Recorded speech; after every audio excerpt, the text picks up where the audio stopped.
எல்லாருக்கும் கிறிஸ்மஸ் நல்வாழ்த்துக்கள். முடிஞ்சு போன கிறிஸ்மஸ் கேக் எடுத்துன்னு வந்துட்டாங்கப்பா எல்லாரும். சாக்லேட் பாப்கார்ன் வேற கொடுத்துருக்காங்க. வெயிட் பண்ண பார்க்கலாம். ஐயோ போய்க்கிருந்தேன். 1 மணி ஆயிடுச்சு, பிரியாணி வரல. யார் வீட்டில் இருந்தோம்? எங்களை இன்னமுமாடா நம்பிக்கிட்டு இருக்கேன். சிம்பிளான ஒரு லஞ்ச் மெனு. உங்க சமையல் மணக்க ருசிக்க அம்மா சமையல் மசாலா ஐட்டம்ஸ், ஊறுகாய் ஐட்டம்ஸ் நம்ம கிட்ட கிடைக்குது. நீங்க கீழே வந்து நம்பர் கொடுக்குறேன், நம்பர்ல கான்டாக்ட் பண்ணுங்க.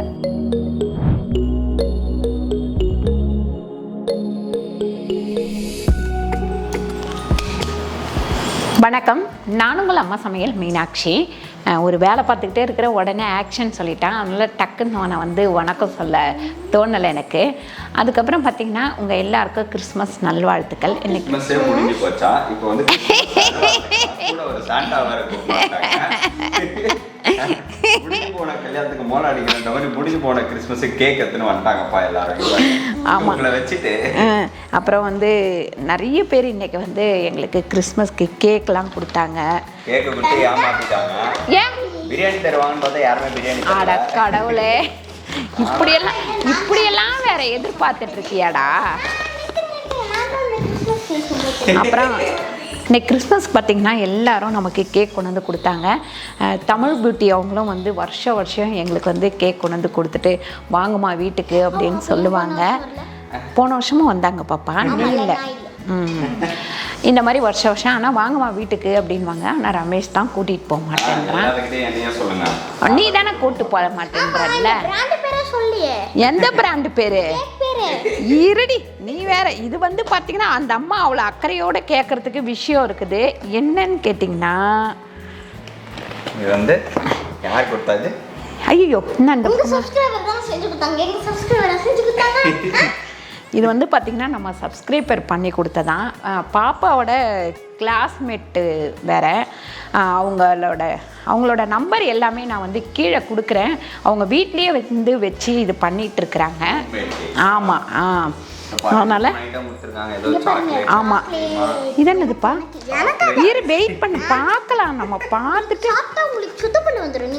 அடிப்பா. இப்படியெல்லாம் ஏமாற்றி கூட பசங்க சாப்பிடுவாங்க. ஆனால் உஷாராக இருங்க. ஐயோ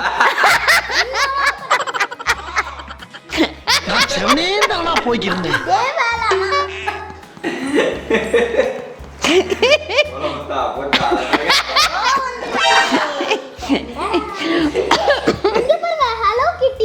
ஹலோ கிட்டியா? அப்படின்னு என்னடா? ஓ சரி. அதுக்கப்புறம் இங்கே வந்து பார்த்தீங்கன்னா இது என்னதுடா? ஓ ப்ரௌனியா? அப்புறம் வந்து ஹோம்மேட் கேக் பண்ணியிருக்காங்க. இது என்னடா ஓப்பனே பண்ண வரல? ஓ இங்கே கட் பண்ணணும். எடுத்தவொடனே எடுத்து வாயில வச்சுட்டாங்க. ஜாலியாக சாப்பிட்டுட்டு இருக்காங்க. அவளுக்கு வந்து ரொம்ப பிடிக்குமா. ப்ரௌனிஸ் வேறு கொடுத்துருக்காங்க. கிறிஸ்மஸ்க்கு வந்து இந்த மாதிரி ஒரே கேக்ஸா வீட்டில் இருக்கு. பிரியாணி வந்து நாங்கள் இப்போ வந்து 1 மணி ஆயிடுச்சு, பிரியாணி வரல. யார் வீட்டில் இருந்தோம்? சரி எங்களை இன்னமுமாடா நம்பிக்கிட்டு இருக்க. இவங்க வந்து இதோட இதுவும் கொடுத்தாங்க ராஜா. நட்ஸ்டா. அப்புறம் பாப்கார்ன், சாக்லேட். ஆமாம் சாக்லேட் பாப்கார்ன் வேற கொடுத்துருக்காங்க. நம்ம வந்து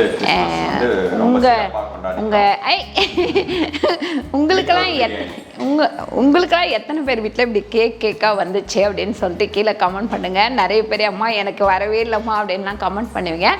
அதுக்கப்புறம் பார்த்திங்கன்னா லாவண்யா வந்திருந்ததுக்கு வந்து பாப்பாவை தூக்கிட்டு வந்ததுக்கு நிறைய பேர் வாழ்த்து சொல்லியிருந்தீங்க. லாவண்யாட்ட சொல்லியிருந்தீங்க. எல்லாமே இருந்தீங்க. லாவண்யா வந்து எட்டி பார்க்கலாமா அப்படின்னு பார்க்குது.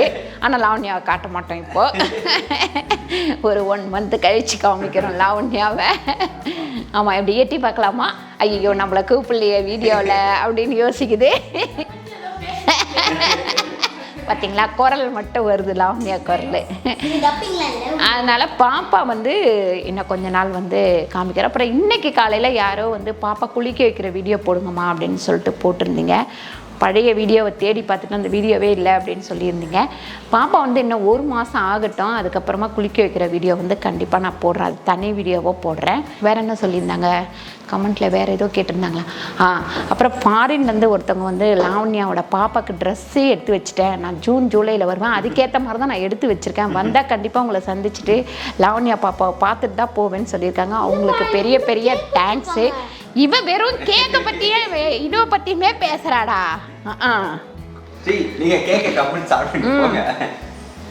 அதுக்கப்புறம் நிறைய பேர் பாப்பாவுக்கு வாழ்த்து சொல்லியிருந்தீங்க, லாவண்யா உடம்ப பார்த்துக்க சொல்லியிருந்தீங்க. ஆனால் லாவண்யாவோட மல்லு கட்டுற வேலை பெரிய வேலையாக இருக்குது எங்களுக்கு. சிலதெல்லாம் சொன்ன பேச்சை கேட்கவே மாட்டேன் அந்த பொண்ணு.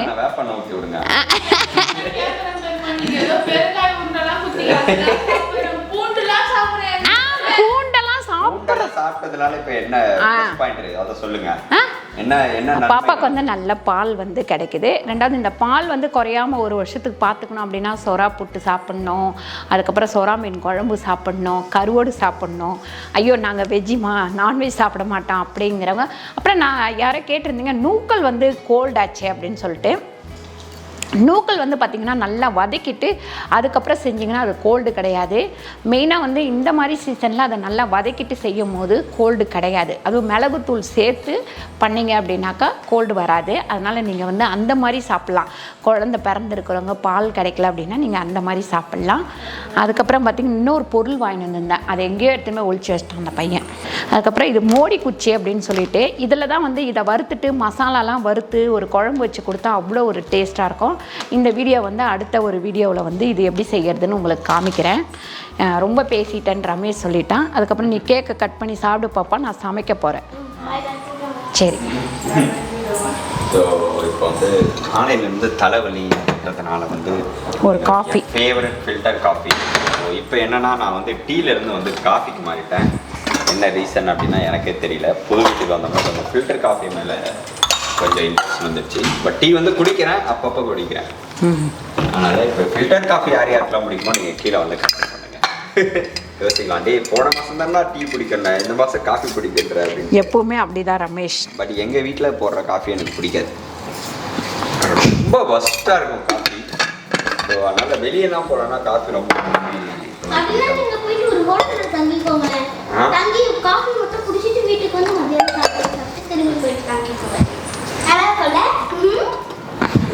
கிருமிகள் எல்லாம்.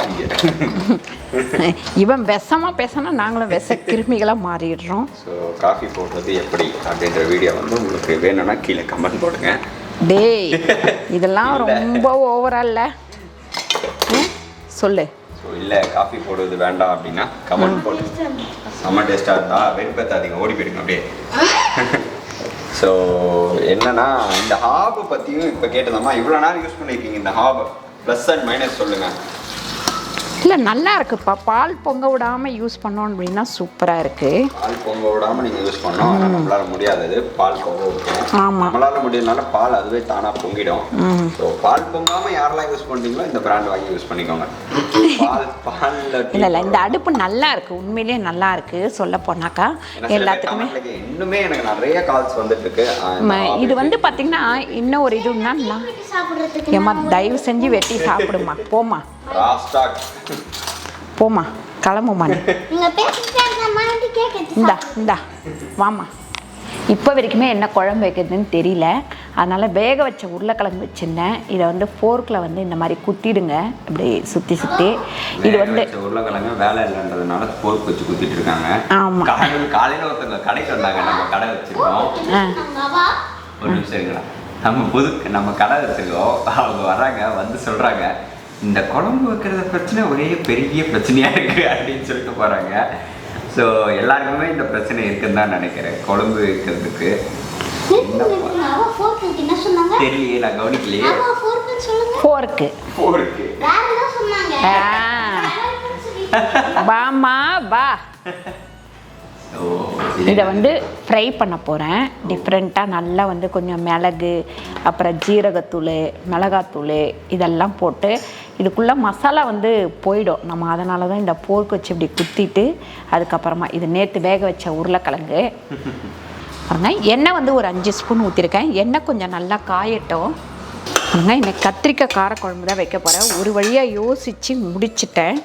சரி என்ன வைக்கிறதுனே தெரில. இன்றைக்கி வெஜ்ஜி தான், அதனால் நம்ம வந்து கத்திரிக்காய் காரக்குழம்பு அதுவும் மீன் குழம்பு வைக்கிற மாதிரியே வைக்கலாம் அப்படின்னு சொல்லிட்டு நல்லெண்ணெய் ஊற்றிருக்கேன். ஒரு 6 ஸ்பூன் அளவுக்கு நல்லெண்ணெய் ஊற்றிருக்கேன்.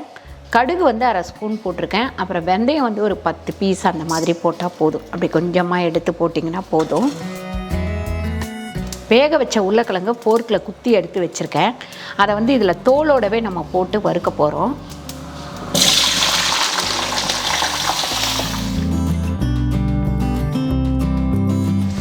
சின்ன வெங்காயம் ஒரு 200 கிராம் சின்ன வெங்காயம் வச்சுருக்கேன்.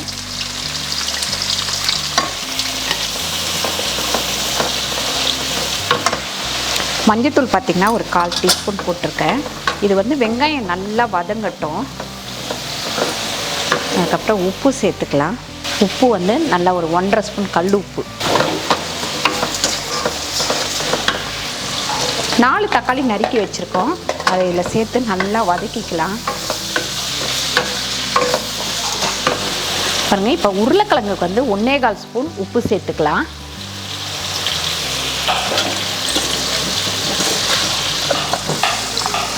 கத்திரிக்காய் சேர்த்துக்கலாம்.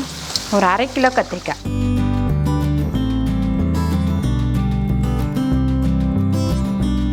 குழம்பு மிளகாத்தூள் சேர்த்துக்கலாம். ஒரு 4 ஸ்பூன் குழம்பு மிளகாத்தூள் சேர்த்துருக்கேன். இப்போ தண்ணி ஊற்றிக்கலாம். ஃபஸ்ட்டு நல்லா வந்து இந்த கத்திரிக்காய் வேகட்டும். அதுக்கப்புறமா நம்ம வந்து புளி கரைச்சி ஊற்றிப்போம். கொஞ்சம் கத்திரிக்காய் வெந்ததுக்கப்புறம் புளி கரைச்சி ஊற்றுனீங்கன்னா கத்திரிக்காய் வந்து நல்லா வெந்துடும். இப்போ வந்து இதை மூடி வச்சுருவோம்.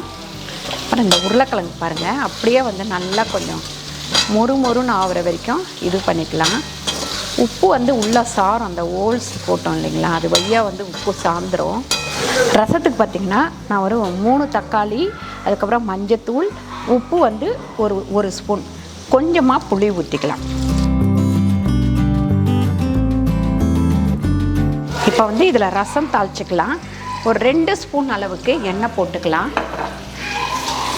கடுகு பார்த்திங்கன்னா ஒரு 1/2 ஸ்பூன் கடுகு, அதுக்கப்புறம் ரசத்துக்கு கொஞ்சமாக வெந்தயம், அதுக்கப்புறமா உளுந்து,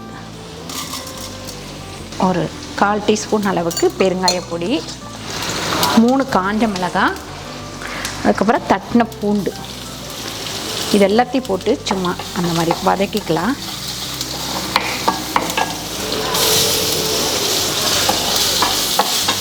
இப்போ ரசத்தை ஊற்றிக்கலாம்.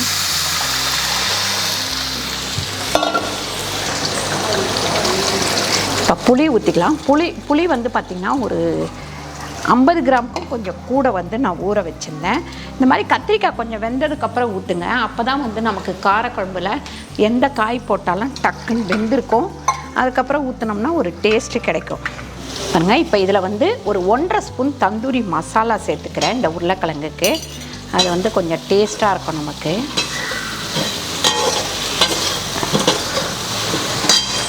இப்போ இதில் கருவேப்பிலை சேர்த்துக்கலாம்.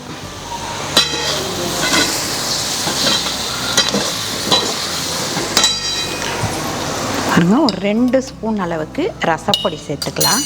நான் எப்பவுமே இப்படி பாத்திரத்தில் போட்டுட்டு அதுக்கப்புறமா தான் எடுத்து கொட்டுவேன். இதிலே கொத்தமல்லியும் போட்டுட்டோம் அப்படின்னாக்கா கொதித்த உடனே எடுத்து ஊற்றிக்கலாம். பாருங்க, ரசம் இப்படி நுரக்கட்டி வரும்போது இதில் எடுத்து ஊற்றிடலாம்.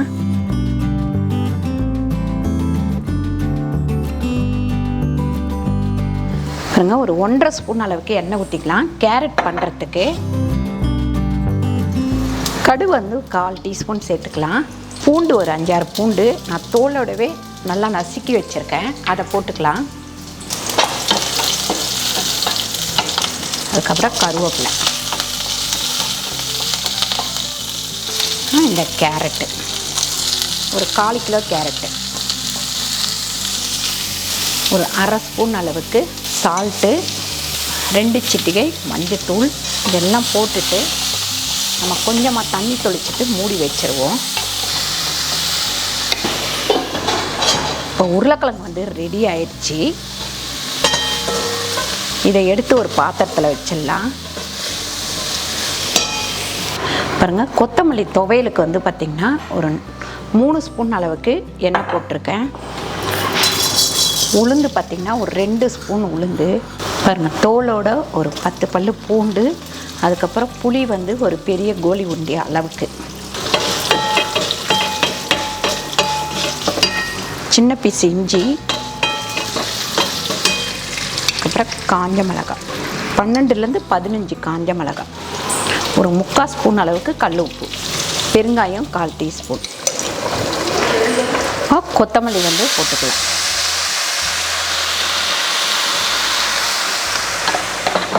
பாருங்கள், கேரட் வந்து நல்லா வெந்துருச்சு.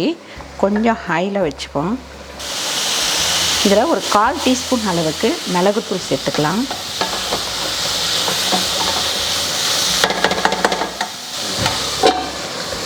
பாருங்கள், கேரட் வந்து ரெடி ஆயிடுச்சு. இதில் வேணும்னா நீங்கள் தேங்காய் சேர்த்துக்கலாம். நான் வந்து தேங்காய் சேர்க்கலை. பாருங்கள், கத்திரிக்காய் காரக்குழம்பு ரெடி ஆயிடுச்சு. இறக்கி வச்சுருவோம். பாருங்கள், சிம்பிளான ஒரு லஞ்ச் மெனு. கேரட் பொரியல், உருளைக்கிழங்கு வறுவல், ரசம், கத்திரிக்காய் காரக்குழம்பு, கொத்தமல்லி துவையல், அப்புறம் சாதம். இன்றைக்கி லஞ்ச் வந்து இதுதான். சிம்பிளாக வச்சுருக்கேன். இன்றைக்கி உருளைக்கிழங்கு தான் நான் டிஃப்ரெண்ட்டாக பண்ணியிருக்கேன். அதே மாதிரி கேரட் வந்து மிளகுத்தூள் போட்டு பண்ணியிருக்கேன். ட்ரை பண்ணி பாருங்கள். அதுக்கப்புறம் நிறைய பேர் பார்த்திங்கன்னா லாவண்யாவுக்கு நார்மல் டெலிவரியா அப்படின்னு கேட்டிருந்தீங்க.